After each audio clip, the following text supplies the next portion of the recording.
They don't know me. Ntabwo banzi. I don't know what happens next. Nanjye sinzi ikigiye gukurikira pe. This I do know. Ariko hari ikintu kimwe nzi neza nashidikanyaho. You hurt me. You hurt me? I hurt you worse. I hurt you worse. Iyo umbabaje nkubabaza kurushaho. Mama we! Aya magambo wari uri kumva ni amagambo atangiza indirimbo nshyashya ya Zeo Trap bayita Sinabyaye. Iyi ni indirimbo yahagurukije abanyarwanda bose, baravuga bacika ururondogoro, ihagurutsa abanyamakuru bose, baravuga, abandi barandika. Iyi ndirimbo ihagurutsa umuvugizi wa RIB Dr. Murangira Thierry, wageze kuri iyi ndirimbo ashyiraho akadomo, aravuga ati si indirimbo. Yongera asubiramo ati iyi si indirimbo koko nanjye wayumvishe, iyi ntago ari indirimbo, iyi si indirimbo pe.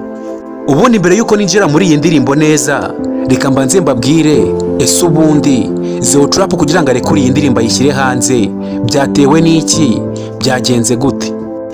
Ubundi bino bintu bijya gutangira, umuhanzi bita Holix yakoranaga n'uyu muhanzi bita Zeo Trap wasohoye iyi ndirimbo yavugishije u Rwanda rwose. Bose bakoreraga muri genge imwe, reka ndeke kubyita genge, reka mbyite nka rebo n'ubwo atari rebo, ariko ni nka kwa kundi ubusanga nyine abahanzi bakorera ahantu hamwe. Noneho Zeo Trap yaje kujyana beef na Holix, bagiranye beef, Holix ahita ava muri genge yaba Zeo Trap, ayivuyemo ahita yigira mu yindi rebo yagiyemo bayita Trapish Gang. Iyo Trapish Gang ibamo bita Ish Kevin. Noneho Holix ageze muri iyo rebo, beef yiwe na Zeo Trap yarakuze, imaze gukura Ish Kevin nawe ahita aba intervene muri yo, ahita yinjiramo. Ayinjiyemo uri kumva Holix ndetse na Ish Kevin bahise bagirana beef na Zeo Trap ndetse na genge yose. Noneho byahise biba ibintu bibi cyane, kuko ni genge ebyiri zose zihangana, ni Trapish Gang abayirimo bose bahise batangira guhangana na genge yose ya Zeo Trap. Noneho ntibyatinze bose bagize gute, batangiye kurekura indirimbo batukana. Zeo Trap kwihangana byanze ahita arekura indirimbo bita Imbwa Zimoka. Iyo ndirimbo nayo irimo amagambo mabi, ariko ntabwo wayigeranya n'ingi yasohoye ubu ngubu. Iyo yasohoye ubu ngubu bwo ni indirimbo mbi cyane, utakumva, ni indirimbo utakumva.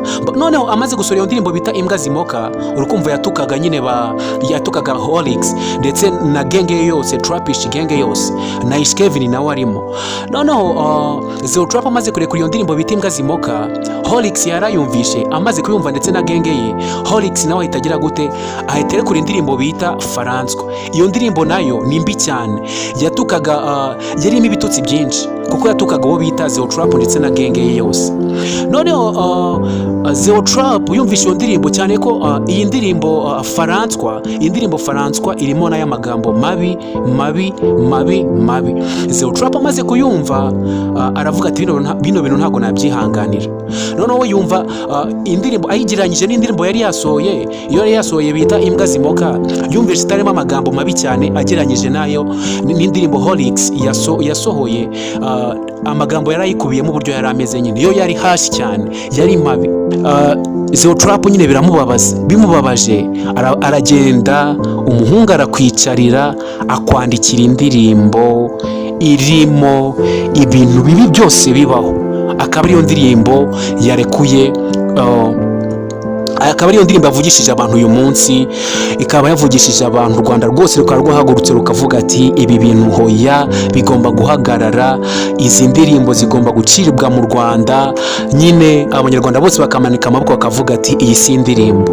Uri kumva iyi ndirimbo Zeo Trap yayirekuye kugira ngo yemeze Holix ndetse na genge yose, abereke ko nawe atari agafu k'ivugwa rimwe, ko ku kintu kijyanye n'amagambo mabi, ku kintu kijyanye nyine, cyane ko usanga biyemera ati ngewe ndi umwami wa trap, undi nawe ati ndi umwami wa trap, ugasanga bahora mwihangana kugira ngo bahangane mu buryo bwiza, ugasanga bari guhangana mu mabifu.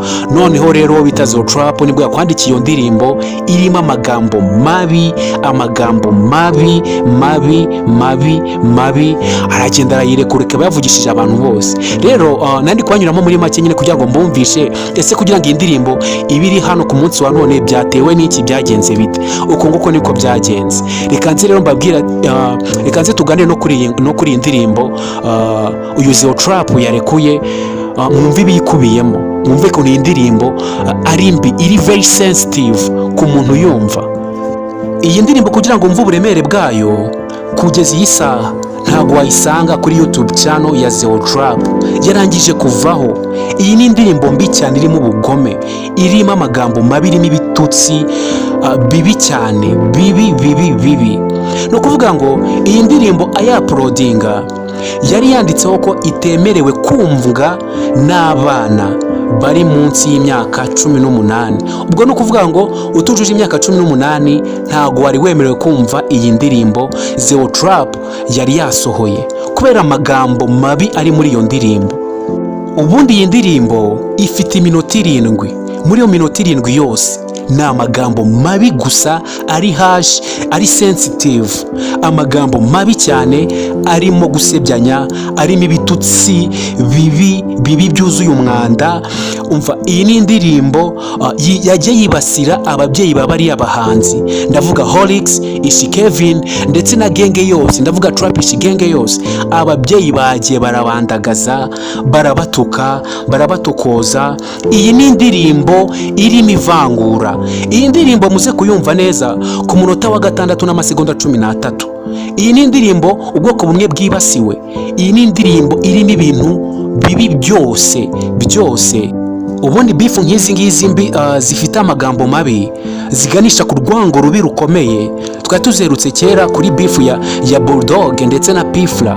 Nicyo gihe twaduheruka bifu nk'izi ngizi zifite amagambo mabi, ariko nubwo nizo bifu zifite amagambo mabi, kuri ubu ngubu iyi ndirimbo Zeo yarekuyeyo nta hantu iriya bifu ya Pfla na Bulldog yigeze kubaho yahurira n'ingi ya Zeo Trap. Iyo irenze ukwemera, iri n'ibibi byose. Gusa ubugome buri muri iyi ndirimbo Zeo Trap yasohoye sinzi ko biza kumugwa neza, cyangwa se abo bafitanye beef ibi bintu biraza kugana ahantu habi, kuko niba tabicungira hafi. Hano ubundi ikintu maze kubona mu Rwanda, hari abantu bajya bakina na beef. Buriya beef ntabwo ari ikintu cyo gukinishwa guys. Urabona Zeo Trap amagambo yavuze ni amagambo mabi cyane, ku buryo umuntu uyamubwiye murebana amaso ku maso wahita umwica pe, wahita umwica uri wa muntu utagira ukwihangana. Ubwo uribaza abo bantu bibeshye Zeo Trap nabo yabwiraga, bibeshye bagahurira ahantu runaka ari bonyine, icyaba ni igiki? Umwe muri bo havamo bajya gushyingura, kuko iyi ni beef. Wumvishe iyi beef amagambo arimo, ubugome burimo, uhita wumva ko nyine, uhita wumva ikigenderewe. Bivuze ngo amagambo ari muri iyi ndirimbo ni nabwo bugome buri ku mutima w'umuntu, kuko byose yabirekuye, amarangamutima ye yayarekuye. No kuvuga ngo rero ibi ni ibintu biri buze kuganisha ahantu hatari heza kuri genge ya Zeo Trap ndetse na Trap Ishi genge irimo Holix ndetse na Ishi Kevin. Bino bintu ntabwo biza kurangira neza. Gusa Zeo Trap we niba murega kwiriya ndirimbo imyaka mike pe, nkuko nabibabwiye, imyaka mike bari buze kumuhereza ari nk'imyaka 10, kuko iyi ni indirimbo irimo n'ivangura guys. Kugira ngo mwumve iyi ndirimbo urwego ruriho, iyi ndirimbo mwumve urwego iriho, iyi ni indirimbo irimo ivangura. Urumva rero Zeo Trap natarya rimenge ngagenda asaba imbabazi bari abantu yabwiye biriya bintu, ntibiri buze kumugwa neza. Sinzi abantu bakina na beef ntabwo ari ikintu cyo gukinishwa. Beef igihe cyose iganisha ku rwango, beef iganisha ku guhemukirana, beef iganisha ku kwicana. Urugero rwa hafi dufate iriya beef ya Notorious Big ndetse na Tupac.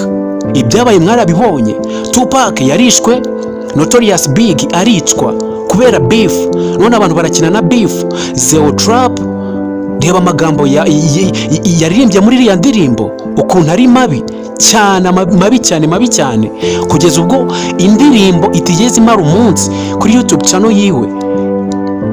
Ubuyobozi bwambwa ati akuraho indirimbo kubera ububi bwayo. Zeo Trap sinzi ko indirimbo yanditse aza kuyihonoka, kuko abantu bo bayumvishe bavuze ati uyu si umuhanzi.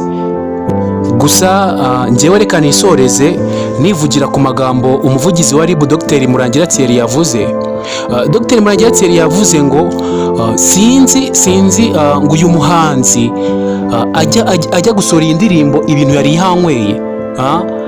Sinzi nanjye mugane simbyiyumvisha pe, kuko nta muntu muzima ufite ubwenge butekereza neza butarimo ikibazo warekora indirimbo irimo amagambo nk'ariya, irimo ibitutsi nka biriya.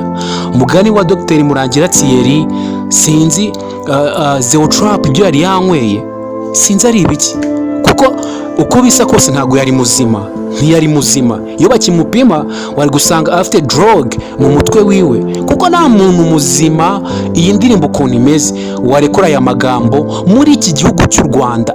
Please, muri iki gihugu cy'u Rwanda muzi amategeko tugenderaho, muzi umuco nyarwanda. Ntago Zeo Trap iyo aba ari muzima yari kwandika iriya ndirimbo ngo narangiza ayisohore. Dr Murangira Thierry yakomeje avuga ati ari nayo nama agira abantu, reka nanjye nyibagire nk'uko yayibagiriye. Yavuze ati wowe muhanzi, nimba uri hanga ibihangano bitaguhanganisha na leta, kuko nuhanga ibihangano biguhanganisha na leta uzazima nka buji. Nanjye nsoreje aho ngaho, nizere ko bahanzi ibyo mukora, ibyo mwandika mujye murya muri menge. Mwibuke ko muri mu gihugu cy'u Rwanda gifite amategeko, gifite n'umuco wacyo. Ejo mutazisanga muri aharindimuka. Nk'uyu Zeo Trap we ntibimugwa amahoro pe, iyi ndirimbo yasohoye ntabwo imugwa amahoro. So bye bye. Iyi ni Eri Pro Entertainment. Wowe utarakora subscribe kuri YouTube channel, nkaba ngusaba ko wakora subscribe kugira ngo tujye tubana umunsi ku munsi. Aha hantu niho honyine uzajya usanga amakuru ari top agezweho mu Rwanda hose, ari guca ibintu bigacika. So ntibibagirwe gukora subscribe, kandi ujye wibuka gukanda ku nzogera kugira ngo buri uko twauploadinze video zacu ujye ubona notification, ubundi uhita ufungura urebe iyo video. Twebwe ni byiza gusa tuzajya duhora tubazanira. Bye bye, hasta la vista.